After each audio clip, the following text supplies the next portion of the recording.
Hello everyone, this is Pooja from Clip Technologies. I'm a Lines Manager and also part of ClipCon and the Clip Institute of Information Security. It's my pleasure to introduce Yashraj.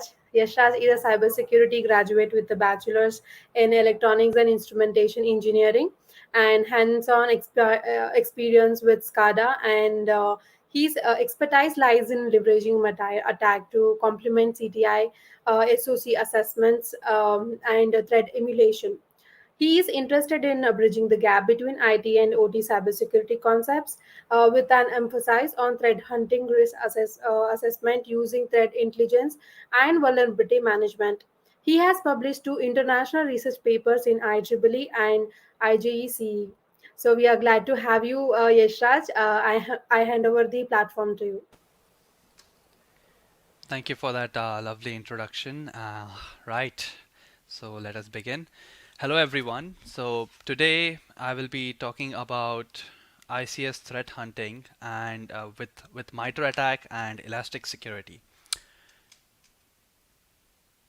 So this is how the outline for today's session will be. I will touch a little ground about what threat hunting is, why is it important, the different approaches that have been utilized by organizations as of now. And then from there, we will move on to MITRE Attack and its applications.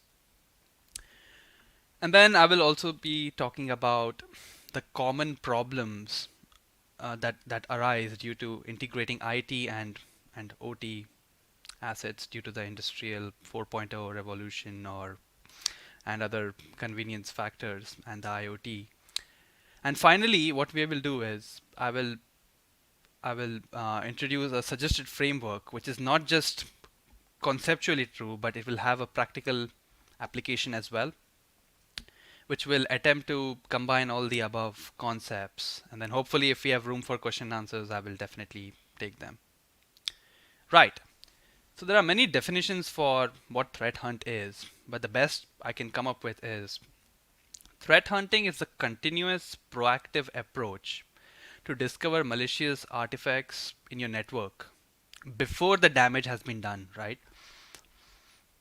So as such, we have three particular approaches that I can think of, right? So we will look at the most popular one, that is IOC based threat hunt, which is IOC stands for indicator of compromise. So in this sort of a threat hunt, what we are looking at are static indicators such as IP addresses, hashes, domain names, malicious URLs, and whatnot. But the only issue with this approach, which actually came into picture in 2013, is that it is extremely specific to these indicators itself, right? So if an adversary is probing the parameters, right, these IP addresses or domain names or anything else, right? If they're making a slight change to it, the signature that you have created is going to be invalid, right? And this will easily bypass your detection, right? So moving from this right now, anomaly detection is really happening. We have companies like Darktrace, Nozomi Networks, Clarity, utilizing threat intelligence, machine learning algorithms, statistical analysis to baseline your network traffic. But again, over here, one really major limitation that really arises is actually the lack of context, right? Training and validating your data set is not really that hard of a job. I can test, validate my data set, create a confusion matrix. I can I can compare the various algorithms, and then I can have my accuracy over 90%. But the issue is we do not know when a deviation happens, where is it happening, right? So that is a major drawback, and this really does not help us. Just consider a scenario where we found out that the deviation is there's an anomaly in a time frame less than 10 seconds, right? But by that time, there would have been so many network packets flowing in and out, and it would be really, it will require tremendous effort just to locate where the issue is. Another issue that arises is the false positives, right? Because depending on how accommodating or constraining your baseline is, you're going to have significant amount of false positives. So in order to mitigate and these limitations and build on them, we have okay. Before going to the TTP based detection, this pyramid of pain by David Bianco will help us differentiate between your trivial IOCs and your TTPs, right? So the concept behind this pyramid of pain is the higher you go above on the upper levels of the pyramid, the harder it gets for the adversary to sort of manipulate and sort of bypass your detections, right? So consider the first three levels starting from the bottom, your hash values, IP addresses, and domain names. If I'm writing detection rules solely based on these, it is relatively easier for an adversary and less painful in order to just change those parameters and completely disregard your detection rule. In comparison to that, the TTPs on the top are more favored that way. This is because if I'm able to disrupt the complete attack pattern of the adversary, then they will have to come up and reinvent a totally new approach in order to sort of break into the system or a network. Other limitations are, as I had mentioned with anomaly detection, your your network-based deviations can happen at a daily basis, right? Let's say a user in a company or organization, if he's sort of performing his day-to-day activity and he suddenly decides to use a completely new protocol or a new port number in order to just get the job done, right? And these slight changes are going to give rise to a lot of false positives. And similarly, with respect to IOCs, like which can change weekly basis, the similar thing is true. So we need a little bit of a more confined, I mean, sort of a more persistent and long-lasting approach, right? And this is where the TTPs come into the picture because they're like on average they only evolve annually. So when we talk about TTPs, excuse me, we are talking about techniques, tactics, and procedures which are utilized by the adversary, right, to conduct their attack. So over here, the whole idea is not to pinpoint and get the exact parameters of detection, right? Here, this is a more of a high level detection, right? So this allows us to readily integrate the TTPs with other more sophisticated frameworks. And this is where MITRE Attack comes into the picture. So over here, the rows in the blue are actually the tactics that the adversaries perform, and under those rows you have various techniques and sub techniques, right, which are platform specific. Now, apart from mapping your attack pattern to your detection process, there are other uses of MITRE Attack as well. One such use is integrating it with the risk assessment framework and utilizing threat intelligence. So Attack IQ has already done this. They have a few courses which have shown users how they can integrate risk assessment frameworks such as NIST 53 and other NIST frameworks and AWS mappings, and how you can integrate it and then sort of leverage that threat intelligence. A more interesting one, I would say, would be mapping it with the CIS controls, right, to determine your return on investment. So what this does is CIS has its own community defense model, which have already integrated the CIS mitigations, and they have mapped it with the MITRE Attack sub techniques. And this is simply because if you look at the mitigations in the enterprise matrix of MITRE Attack, there are only 43. But in comparison to that, you have around 200, 300 mitigations in terms of security controls and safeguards by CIS. So over here, you are trying to sort of expand on that, right? So this will help eventually determine the security value and security function of deploying that security control versus how many sub techniques it is able to counter. And then MITRE Attack has its own other tools such as Caldera, which is an attack emulation tool. As of now, Caldera is only supporting enterprise matrix. There are three types of matrices. So you have enterprise matrix, the most popular one, the biggest one of all. Then you have ICS attack matrix, which I will be covering, and then you have a mobile matrix. So as of now, only enterprise matrix is supported by Caldera, right? And this can actually participate in your incident response tabletop exercises, right? It is very, very critical. Right. So now that we know a little bit about MITRE attack, now I would like to highlight some of the common issues with IT and OT integration and the convergence and its impact on broadening the attack surface. So over here, as we can see, from level 0, we have our sensors, actuators. So this is a Purdue model, which is a reference architecture model widely used in the ICS domain. So over here at level 0, you have your sensors, actuators, valves, pumps, etc. And then on level 1, you have your field controlling elements such as your programmable logic controllers, remote terminal units, intelligent electronic devices, right? So they are responsible for controlling and monitoring your field instrumentation over here.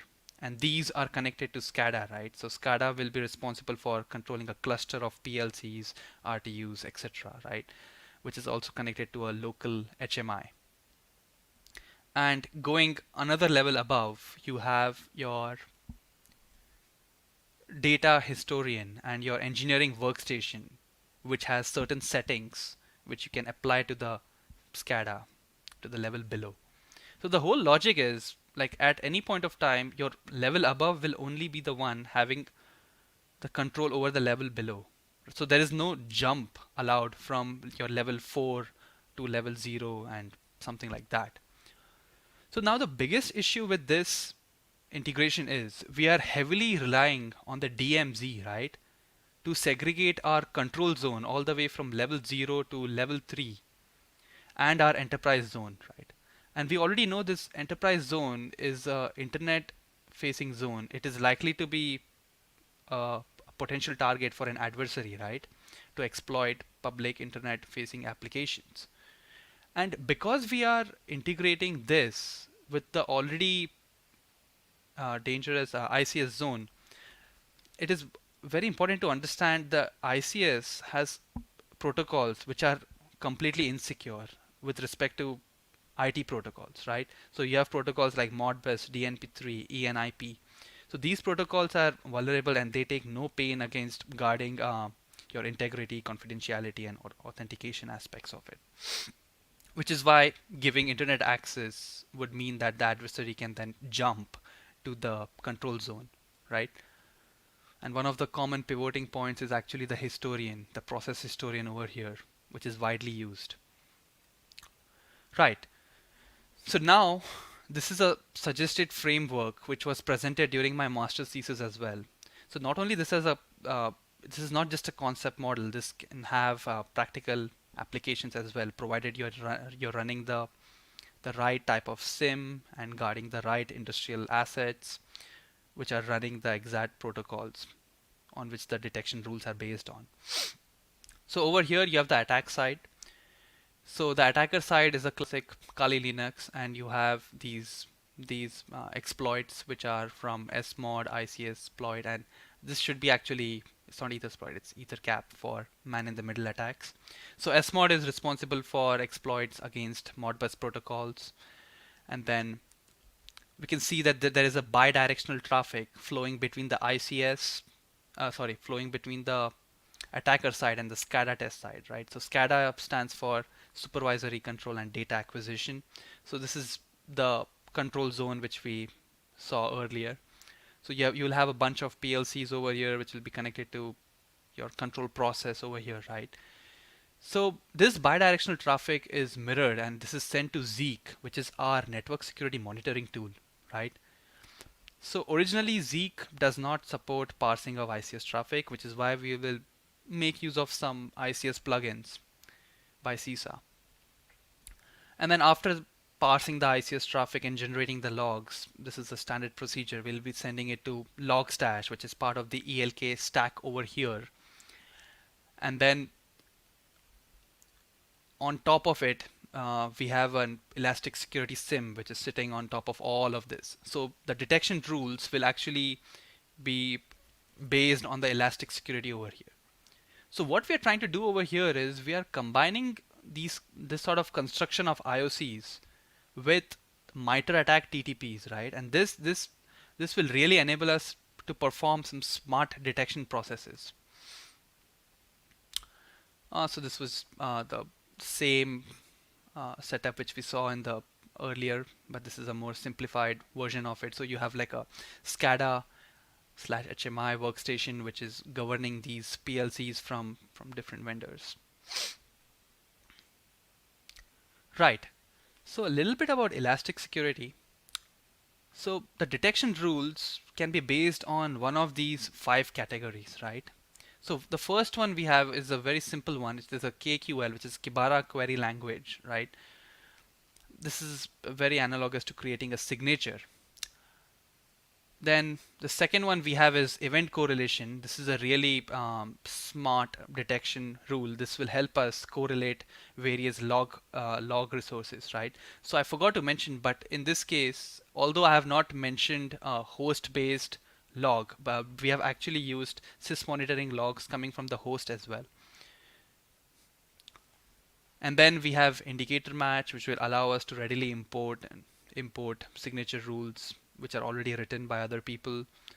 And then we have threshold technique over here. So this technique is useful to prevent DOS or denial of service attacks.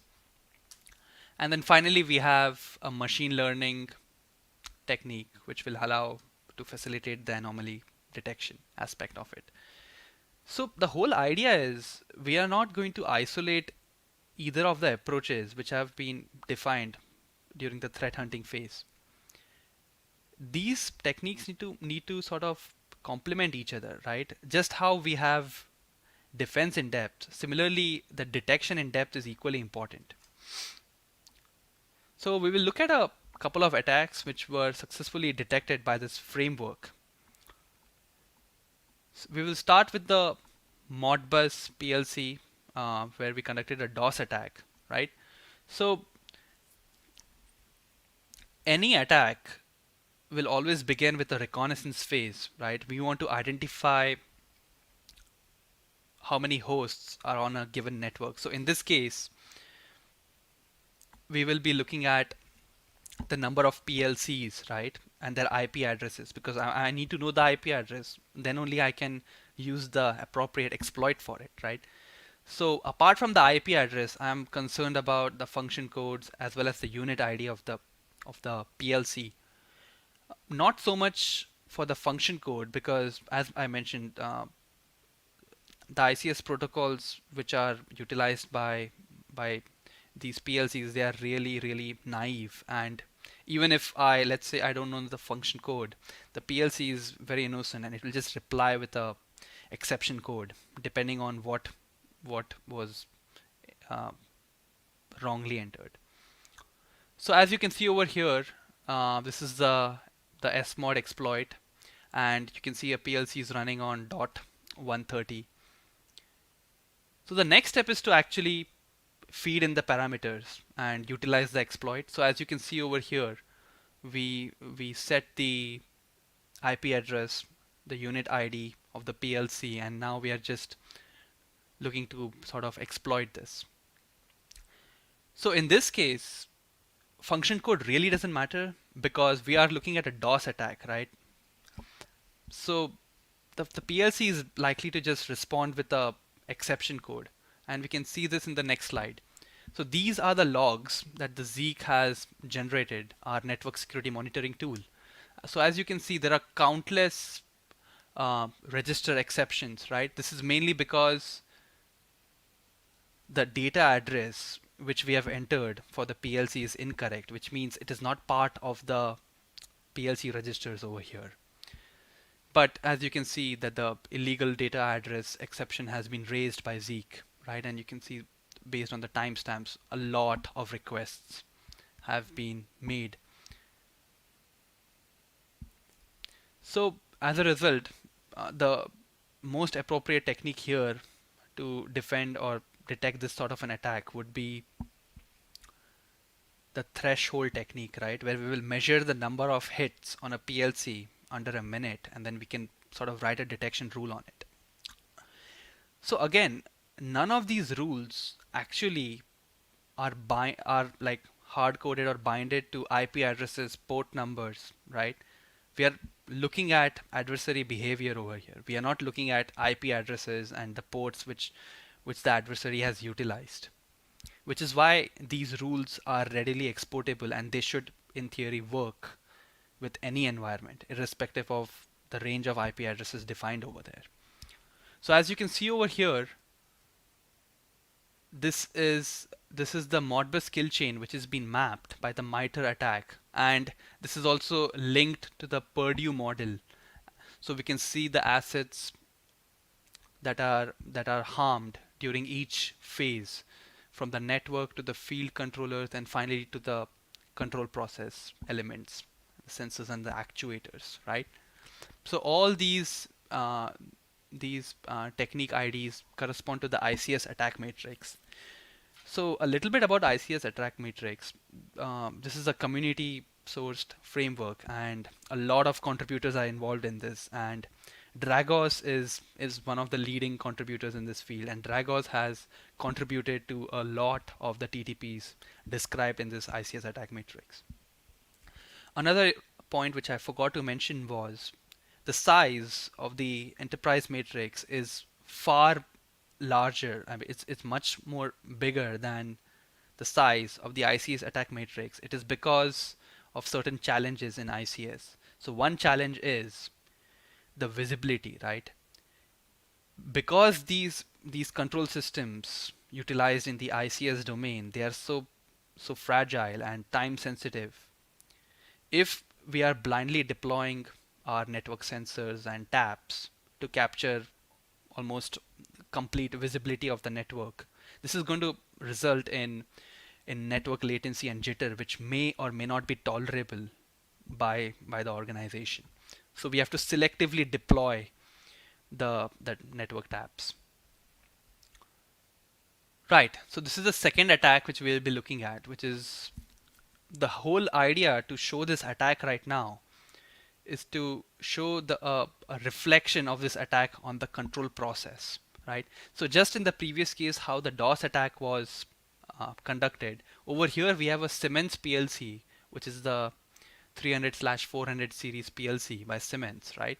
So typically what happens is this PLC requires some sort of a control logic, right? And this control logic is generated by the programming software over here. So all the programming software does is it takes the controls sent to the PLC and it will replicate it to the control process over here, right? So in the event this PLC goes offline, your programming software is going to be offline, and so will your control process. So as we can see, we are launching an exploit, and this PLC is at the level 1 of the Purdue model, right? So we are launching an exploit here, right? So the whole idea is to show how different levels of Purdue model are affected just because one industrial asset is compromised. Right. So this is the ladder logic program written for the conveyor belt over here, and you can see that the moment this PLC goes offline, your local HMI will result in this device no response, right? Because it cannot make sense of what happened. It just knows that it just lost connection.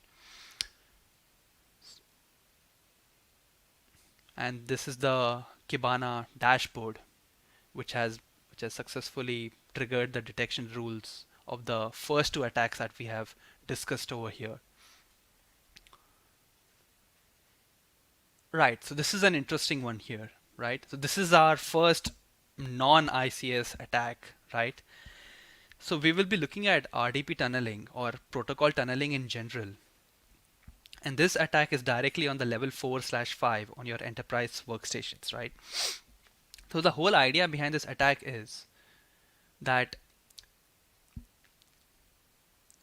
the inbound RDP to your enterprise workstation is disabled by default by your local firewall, as it is a safety issue, because we don't want any unauthenticated access to the enterprise firewall. I mean, not the firewall, the workstation by itself. But outbound is sort of like, depending on the configuration, it's allowed or not. So your firewall is going to block your inbound RDP connections, right? So what we're going to do over here is we're going to force this inbound RDP by performing a couple of tricks. So let's take a hypothetical scenario over here, right? And this is actually replicating the scenario which happened a couple of years back by an APT group called Oil Rig, right? So I've referenced it over here, but the context, I mean, it's just there. So Oil Rig actually did this, right? So we can look at the phishing email that was sent to one of the enterprise uh, workstations, and phishing is really common with the rise of ransomware as of now. So this email forces the installation of these two files over here. So actually the modbus v2.exe file is actually, it's a p-link utility, right, which is going to allow an SSH connection.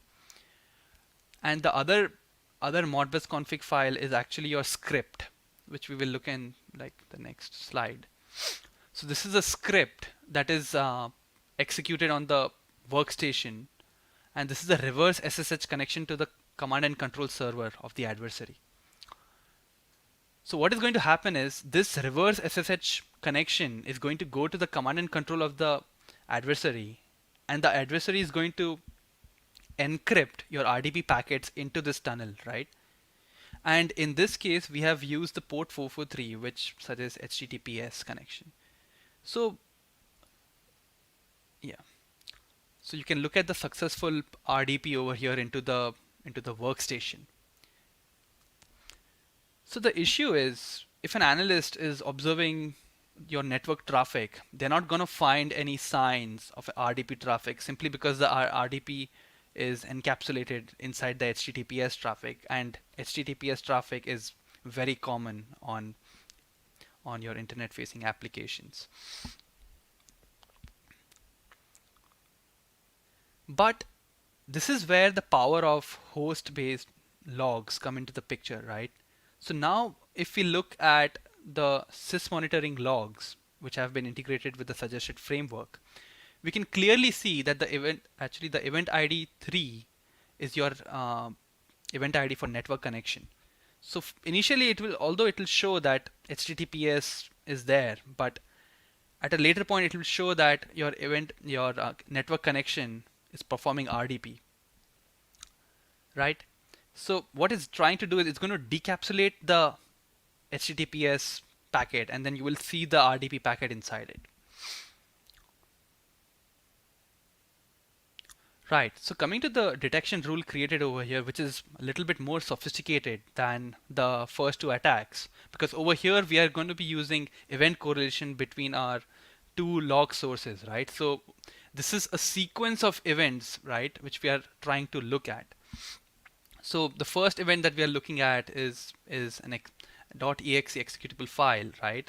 Because we have seen that the two files were created during such attack. So we can see over here that it is looking for the .exe file over here, and then it is looking for your particular p-link utility, and then the network protocol over here, right? And on the left side you can see the reference URLs and the MITRE attack mapping which has been done. So this will really help like build context, and this gives more information about the attack in this manner. So that was my last slide, and if there are any questions, I'm happy to take them. Yeah, it was a wonderful session, Yashraj, and very informative as well. So I hope everybody, I mean, who are gonna watch this video will definitely love this. And we actually don't have any kind of questions here. Okay. So guys, if you have any questions regarding after session, okay, one second.